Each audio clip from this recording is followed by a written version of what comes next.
بسم اللہ الرحمن الرحیم۔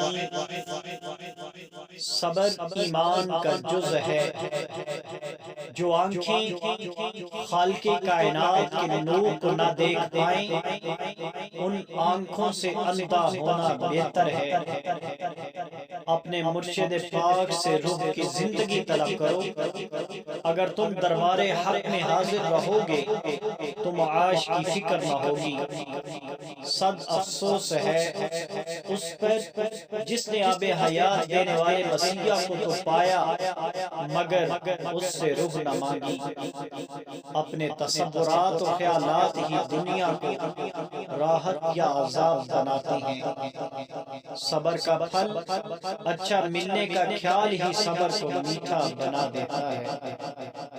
آگے کا ایمان اور بھروسہ ہو تو صبر ایمان کا جز ہے، جبکہ لالچ اندھی تقلید کرواتا ہے۔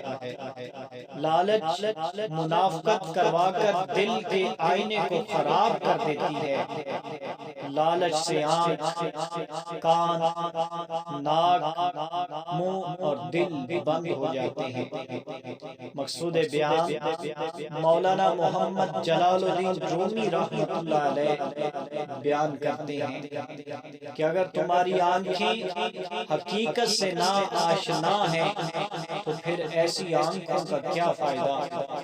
تم اپنے مرشد پاک سے وہ آنکھیں طلب کرو جس سے تم حقیقت کو جان سکو، اور لالچ و منافقت سے اپنے دل کو پاک رکھو کہ اس سے دل کا آئینہ دھندلا ہو جاتا ہے، اور پھر تم اس میں جو عکس دیکھتے ہو وہ تمہیں